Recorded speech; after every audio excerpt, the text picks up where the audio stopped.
ইব্রাহিম আলাইহিস সালাম মেহমান ছাড়া খাইতেন না। তাফসীরের কিতাবেও আছে, হাদিসেও সুস্পষ্ট আছে, উনি মেহমান ছাড়া খাইতেন না।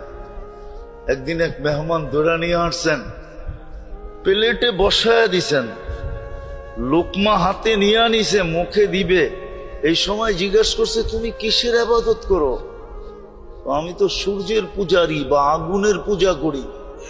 বলছে, তুমি আমার খানা খাবে, এটা হয় কি করা? উঠায় দিছে।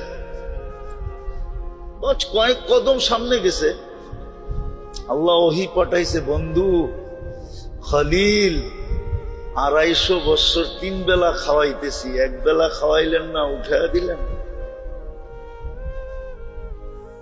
আমি তো 250 বছর একে 3 বেলা খাওয়াইতেছি, সকালে নাস্তা, দুপুরে, রাত্রে।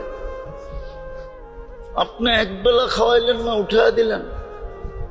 ইব্রাহিম আলাইহিস সালাম দৌড়ে যায়, ধরছে, চল ভাই খাইতে। তো কয়, এত বড় নির্লজ্জ না, প্লেটের থেকে উঠায় দিছ, আবার তোমার খানা খাইতে যাব? এত বড় নির্লজ্জ না। বসে, দ্বিতীয়টা শুনবা?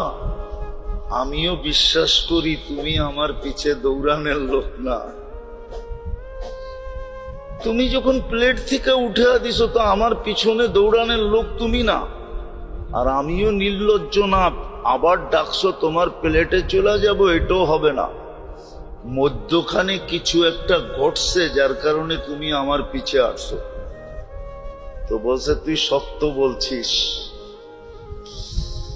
মধ্যখানে কি ঘটছে জানিস? তোর মালিক আমাকে পাঠাইছে, যে 250 বছর 3 বেলা খাওয়াই, এক বেলা খাওয়াইলেন না, উঠায় দিলেন। বলছে, কোন মালিক?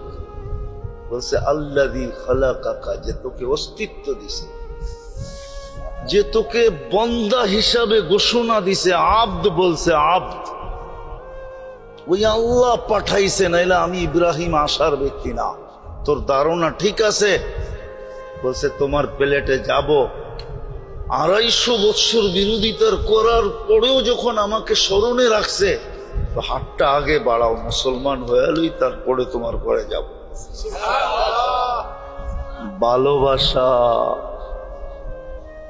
এটার নামই কি? ভালোবাসা। আমরা আব্দ। আমি একটা দিয়েই তো কথা শেষ করতে হবে, দুটা বলা যাবে না, শুধু একটাই বলতেছি আজকে। আমরা আব্দ। আল্লাহ আমাদেরকে আব্দ হিসাবে ঘোষণা দিয়েছে। আমাদের আরেকটা ভালোবাসার সাইট আছে, শুধু আমরা